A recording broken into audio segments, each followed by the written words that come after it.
Hello, everyone, and welcome to the Commercial Awareness Compass, your weekly guide to understanding business storage through a legal lens. Each week, we break down a major topic across 3 levels: beginner, intermediate, and advanced. Our aim is to help you develop practical commercial insight for your studies, applications, and interviews. Today, we're focused on a major recent development, which is the increase in the national minimum wage and national insurance contributions in the UK from April 2025. We'll explore what these changes mean for businesses, the legal sector, and what sort of work lawyers might get involved in as a result. So my name is Daniel Shepherd. I'm a law conversion student and a future trainee solicitor. And today I'm joined by Emma, a solicitor with extensive experience in commercial law, who will help us navigate the legal and business implications of wage and national insurance increases. So how are we doing, Emma, today? I'm good, thanks, Dan. I don't know if the listeners are aware, but I am pregnant. I would say heavily pregnant now. So tired, but that's normal. But apart from that, I'm okay. Thank you. How are you doing? I'm doing well. I'm sure the warm weather's probably not helping as well. Oh, yeah, it's wonderful at the moment. I'm not complaining. No, I'm doing well as well, thank you. Just finished my exams, so for those listeners out there also just wrapping up their exams, good luck to you as well. So as we start, we'll start with the beginner level, and we'll start with the basics. So would you be able to give us a simple overview of the recent increases in the national minimum wage and national insurance contributions? I can, Dan, yeah. And I'd rather keep it simple, to be honest, because this case or article or news update, should I say, is something that can provide an example of where, lawyers don't need to know every last detail of something in order to understand the relevance of it to a law firm, to commercial awareness, or to clients. I think there's a lot of things that we have to make a decision on what we retain information-wise and what we don't.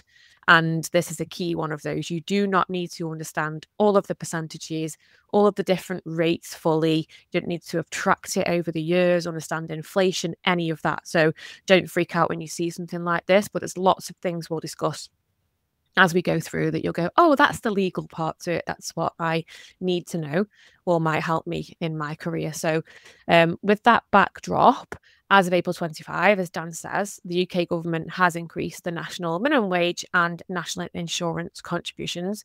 You might also see some references to national living wage and the difference in those two, essentially. National minimum wage and national living wage is just the ages that they apply to under 21 and over. And then, of course, you've got the apprentice rate too, but don't worry about that too much either. They've been increased. That's essentially all you need to know. There's certain percentages and certain rates which you can easily find on Google. But for a law firm, and if you're not working in HR or you're not responsible for setting the salaries, you don't really need to know too much about those, just the fact that they've increased by percentage points, which of course you can find out if you would like to. It's more led by the government, as said, and it's a yearly thing. It happens with inflation. You would hope that it would track inflation. There's a lot of debate about that too.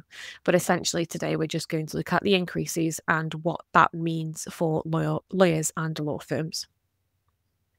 So why is this issue significant for businesses? It's significant because, of course, businesses are there to make money.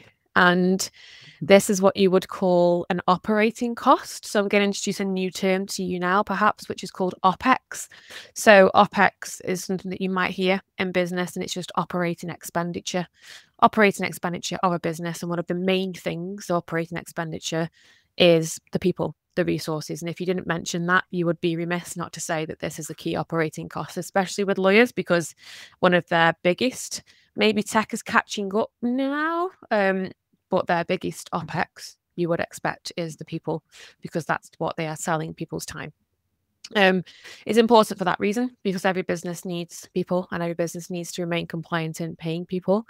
And if there's an increase in cost to their business, then you've got to think about the profits and the bottom line, and then what you might need to do to balance out that increase, fee increases. How else do we make money? Is the different strategies we can look at to try and make sure that we are sustainable. With all that being said, it's a standard thing. Again, it happens yearly. Businesses should be prepared, but you will be surprised for the legal advice that will come out of something like this. So these changes both affect a law firm directly and they're relevant to their clients. That's right, Dan. Yeah, good to point that out because, of course, you've got the law firm itself as a commercial entity, and you've got the clients providing or fueling the business as a commercial entity, but they also need to make profits to be able to pay the law firm. So they've got some spare money to do that. So we've got kind of the dual end of commercial awareness through this, which is why it's really good to talk about today. Yeah, I think that would be quite a good way to split it if we're splitting both the commercial sense, the client sense, and kind of how it affects the law firm. So what might be some common misconceptions that people have about the impact of minimum wage increases on different sectors? Common misconceptions may be that it affects everyone. So something that I would like to see if I was recruiting is an understanding of, well, who this actually does impact. So when you're making an assessment like this commercially, it would be inaccurate to go into an interview and say the national minimum wage increase is going to have a large effect on law firms because it's increasing everyone's pay. Now, think that through a little bit. I can see why people would trip up there, but the majority of lawyers, all lawyers, are going to be on more than national minimum wage and national living wage. Put aside the apprentice rate for now, but we're looking at qualifieds now. Should be on and will be on more than that. So to not make that distinction expressly makes it look like you don't understand it. There's not been an increase, a percentage increase for the recommended pay across the board for everybody. So myself, I work as a qualified lawyer. This, I'm very privileged to say, but doesn't impact me because my salary is above the national minimum and national living wage. Therefore, I'm not going to be caught. You're not going to have to increase my pay to remain compliant. The important thing to think about is for those businesses that are heavily reliant upon workers that do have those within that band and have to increase it year on year, or the clients that do. And the distinction within a law firm is you'll have support workers, you'll have perhaps those that serve the canteen, that make sure the lawyers are fed at lunchtime, and all of these different things, cleaners, for example, that will be on the bar of the national minimum or living wage. Do note, however, they could be subcontracted, which is another conversation altogether. But it's just making that assessment clearly. You don't want to just trip into that misconception that everyone's pay is automatically going to be increased. So I wanted to put that out there. And I guess it's quite a good topic for those listening that may have part-time work, especially in shops and areas like that, where a lot of students do part-time work, that this may affect their pay and their wages and their employees as well. Yeah, it's good to think about when how your degree is helpful or how your study is helpful to your daily life yourself. And listening to this, you might be going to your boss tomorrow saying, hey, I heard on the commercial awareness compass that I should be being paid more. Can you do something about it? So I think that now gives us a good basic understanding. So we'll move to the intermediate level. So how do these changes affect law firms, both as employers and advisors? So law firms as employers, if we look at national insurance contributions, so we've just spoken about the pay, which largely wouldn't affect them. Looking at national insurance contributions, that is based upon a percentage of your earnings. So, whichever way you sit politically, whether you think that's right or wrong, it doesn't really matter for the purpose of this conversation. I do pay more national insurance now as a result of that increasing because the government's trying to bring in more tax. They take a portion of your earnings as national insurance that goes straight in to a pot. Who knows how that's used? Whether you believe what is documented or not, I don't know. But that will automatically go from your pay. And there's two levels to national insurance contributions. There's the employee and the employer contribution, and an employer has to pay so much depending on how much someone is paid. So that will affect a law firm because if you think you've got higher earners, they're having to contribute more to that pot as an employer. So their contributions, that will impact it. So if you did want to show off and explain the differences in what will impact a law firm more as an employer or less than national insurance or NIC or NIC, which you might see it, then there's that nuance there. Other things to think about from a client point of view. is, again, it's important to look at the industry that the client works in. We've got multi-million pound companies that rely upon low paid workers. It's the nature of the world sometimes. So just because you think low paid, don't automatically presume low profitability. There will be huge companies that need legal advice around this on how to make sure their employment contracts are sound. There's different ways of apportioning minimum wage because you've got holiday pay. It's not just as simple as making sure someone is compliant as being paid this much for the hour. Think about salaried, think about part-time workers, shift workers. Do they get overtime? Have they not been paid overtime? Have they been given contributions for their uniform or their tools? All of these things can push you down below national minimum wage and things like that. So it's important to look at in the first instance, the industry that the client is in. That's the first thing I would say there.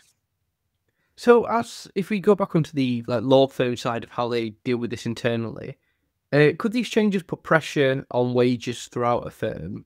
They're like, for example, increasing wages in order to keep up to pace with the rising costs throughout the business.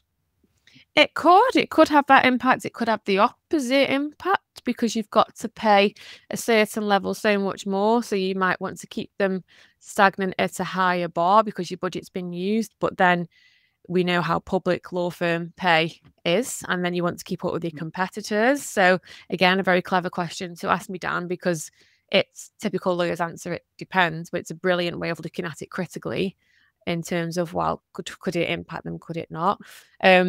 Of these smaller firms, definitely going to be more impacted, I would say. Those that have got tighter margins and have to look at this, more acutely than a city law firm would.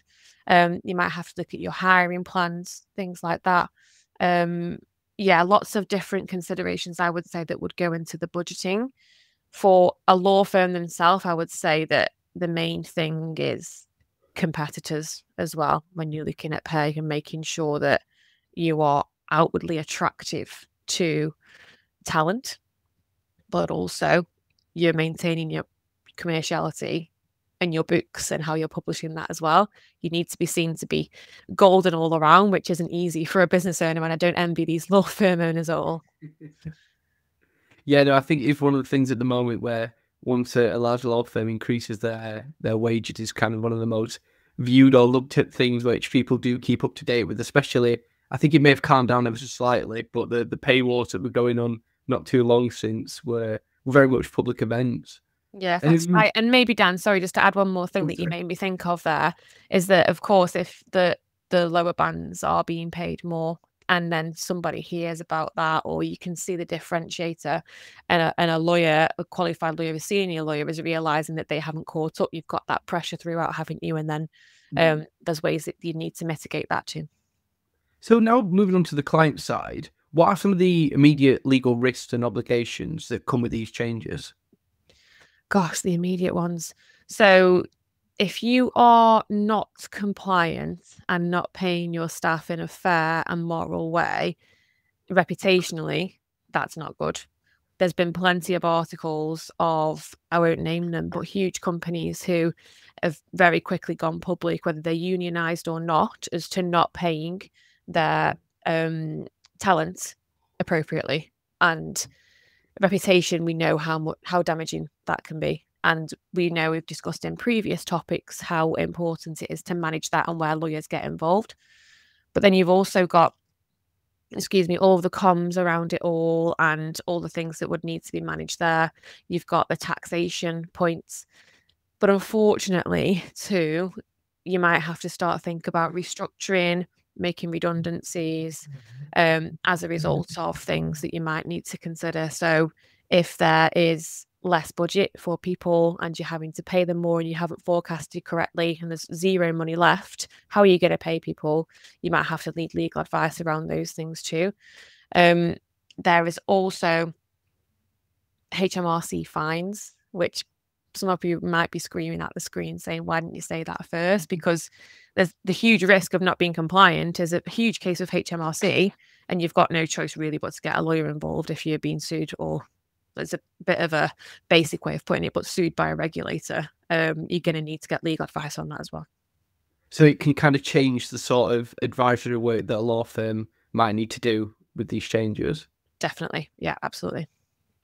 And what sort of so we talked about the like the kind of individuals that will be affected, but what sort of client sectors are going to be most affected, and what sort of support may they need from law firms? Ones that come to mind for me: retail, hospitality, care, work, things that you've got, say, sport industries, because there's going to be a lot of people who will organize the events that will be part of the facilities. Facilities is the word I was looking for. They have big facilities teams. Those people that have lots of properties too. If you think about the workers that might be there, there's going to be financial and legal challenges amongst all of those and more that people can think of. But again, if you think about how big those industries are and how wide stretched they are, and how many clients a law firm will have from each of those industry, whether they're a household name or not, it's huge. It's a huge amount. So all of these will be facing some sort of trivial reshuffling as a result of the increase, and the law firm is very well strategically placed to support that. So it can influence the nature of the legal work as a result of those industries being impacted. And the nature of that work, I guess, which your next question would be, because you raised it in the first part of what you just asked me, is, you've got insolvency, disputes, advice on employment law. We've touched upon those things, regulatory advice, advising HR teams, and of course, there's a greater demand for their talent to be commercially aware and know what's going on here. So I think that nicely wraps up the intermediate level, kind of looking at the more short term, closer impacts. But now we'll move on to kind of long term impacts into the advanced session. So how might firms adapt leading on from the last part, how might they adapt their recruitment and talent retention strategies in response to rising pay expectations and higher operating costs? It's an interesting one, isn't it? Because there's also a huge debate around, which is also showing a lot of commercial awareness, by the way. You can separate it from the discussion we're having around these increases, but debate around, should law firms be paying their NQs or their lawyers this much money? And if they are, what are they charging? And then who's suffering as a result of that? It's the in-housers that have got to pay it. And I'm saying that from an in-house point of view, might say, oh, well, we're not happy with the costs because you're only passing on these very well advertised salaries onto us, and then we're suffering the bill, and then it switches nicely on to the client. So that in-house lawyer is the client, and then we provide the workload and the cash flow to the company. That's just the nature of the business of law. So when you're asked about the business of law and the recognition that a law firm is a commercial entity, that's essentially what you're stepping into when you get a career here. So an awareness of that is really interesting, and I'm glad that that's come up in the advanced section, because it nicely ties everything together. But what can they do? It's an interesting strategy, isn't it? Advertising it so much about how much they're paid sometimes. I think the best thing that they can do is to still try and stay morally sound and ethically sound, and balance the needs of course, the lawyers who are providing the advice, which keep the cogs turning on the law firm, with a respect for those who aren't paid as much. It's all very lavish and looking at all of this, but there's a way of communicating things around rising living costs and being sensitive towards that. We're just looking internally from a law firm point of view now. And then obviously the scrutiny that's been faced, just being hot on any responses that you might face as a result of not paying fairly, or if something came out in the news about exactly what I'm saying, not being sensitive to those who aren't as well paid as the lawyers, making sure that that's all covered, I would say. Yeah, because a lot of it is about kind of social responsibility of the law firm, but also how they're perceived publicly if they are found not to follow. And you might also be thinking, why Emma and Dan, are you talking about this and going down this track? Is it really legal? Well, it is, because the law firm that you're applying for or you want to work for one of the most important things that they've got that helps their profitability is their reputation. So you should really be recognizing that a key part to everything in the industry is the reputation of a firm. And if that's messed up, then they've not got much left to stand on because there's so much competition out there. And I think this next question kind of brings both sides together, but how should law firms and their clients plan and forecast for the annual wage and national insurance increases? And is this something that should be built into business models and contracts? Definitely. Absolutely, Dan. So business models will be something, and forecasting and financial advice will be something that happens in a, what am I trying to say? In a forward-looking way. So every business is going to be doing this and assessing and trying to forecast for increases to even materials, pay, any OPEX, going back to the start, any costs that you have under that category.